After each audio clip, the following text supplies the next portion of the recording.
Welcome. Today we're going to tackle two things that are interrelated. We're going to teach you how to write a killer LinkedIn profile statement, that about section, and then how to repurpose it into a really good elevator pitch. We're going to start with the LinkedIn piece because that's going to be the foundation of where you're going in your elevator pitch. A lot of people skip over it. What a lot of people do is they have a nice profile statement on their resume. If you don't know how to do that, we have a LinkedIn, we have a YouTube live about that too. Yeah. And they'll just cut and paste it, which works for some of your LinkedIn page. You can cut and paste your experience, but the about section on LinkedIn is very, very different. It needs to be lively and engaging. It's really your chance to tell your story in your voice. Yes. So while the resume profile statement is written cryptically in third person, there's not a lot of personality in it. This is just the opposite. It is lively. You're talking to the reader. It's your personality coming through. It's a really, as a hiring manager, it's my chance to just kind of get a feel for who you are. This? Yeah. Exactly. Yeah. All right. And the key in writing it, this is just a good idea for any kind of writing, is start with a hook. Yeah. Start with something. So I remember one client that we worked with was, I'm a certified project manager and IT engineer, but I'm so much more. Yeah. That was kind of like, oh, gee, what else is she? Yes. Right? Or I think yours is like, I cut my teeth. Yeah, I cut my teeth in big tech, and then I kind of tell my story of how I ended up where I am. But when people read big tech or Wall Street or some of the big name blue chip companies, they are interested. We had one student who led with, I remember my very last day of school, and I had to pick my job. And then you're like, oh, gee, I wonder what the job was. And you want to read more. That's right. You want to capture their attention so they will get engaged and read. Yeah. So the next is that it tells your story with interesting details. So again, this is about capturing that reader, right? And I think people worry about telling the story because they think your resume, you don't have much space. You might have 2 inches or so for that profile statement, but LinkedIn gives you a lot of room. You're going to tell your story with that detail. Don't worry about taking up the space, because if it's a good story, we're going to be interested, we're going to read it. But one way you can make it easier for us to read it is include some white space.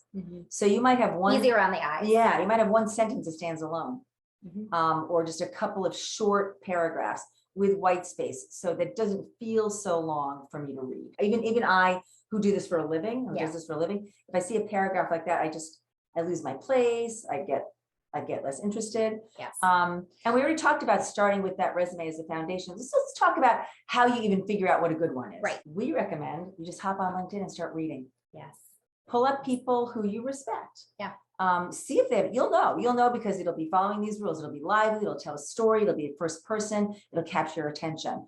Keep looking until you find a few that follow those rules. And you're going to see, okay, this is the kind of rhythm that I want. Yes. Right? The way to look at this is these people are being mentors for you just in this moment, just in the cultivation.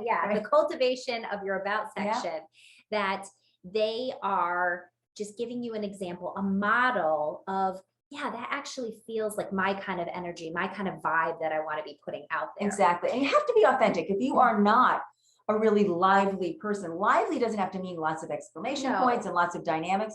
Lively in meaning it feels alive. It feels like it's you. Yes. If you're an analyst, if you're a leader from behind, then write like that. Exactly. Because we can't have an entire team of alphas. We need a nice blend of people. So you always want to lead by being yourself.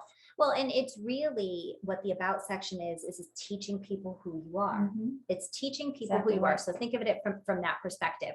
All right. So now we've got this great LinkedIn profile or LinkedIn about section. Right. Now we're going to repurpose it. So how do we do that? Yeah. So what you're going to do is look at it and just start reading it aloud. Yep. Because your elevator pitch is basically the same thing. Your elevator pitch is when someone says, Kelley, tell me about yourself. And if you've written a good LinkedIn profile statement, that's what that is. It's telling me about yourself. But the difference is that we don't always deliver it as a soliloquy or a monologue. Right. Usually it's a dynamic conversation. So Kelley might start out with that opening statement. Well, I cut my teeth in big tech. I did 10 years there, and I worked my way up from carrying a bag up to managing a $50 million business. And, at 29 years old, it was really exciting. So now she's got my attention. She's not going to continue much more. Right. Maybe a little bit more. And then I pivoted. I took a break to raise my kids. This is my story. Took a break to raise my kids. And then I ended up joining a startup that was helping moms, MBA moms, find part-time jobs. And I love that work. I did that for about 15 years. And now I'm with my new partner and we have this great learning company, blah, blah, blah. So I might stop there. Yeah. And then Kelley might ask me another question. Oh, really? Tell me about your learning company. Mm-hmm. And so what happens is I'm now drawing from everything I've already written in that LinkedIn section. This is your bag of tricks. Right. But I'm responding to her questions. So the way we explain it is you write your about section, you start reading it. You're kind of committing it to memory. Yeah. But it's going to be somewhat chunked. So there'll be the chunk about where you started, the chunk about what you love to do and how you do it. Maybe there's a chunk about where you're pivoting or where you'd like to go. Right. But all of those pieces are available to you, just delivered in a slightly more chunked out way. And that practice, that initial first step in just practicing and reading it is giving you the ability to allow it to roll off of your tongue. You have to start somewhere. There is your somewhere to start. So here's a little tip that we use. So we do a lot of public speaking. This used to be weirder when there weren't Bluetooth phones, which is when I was doing it originally.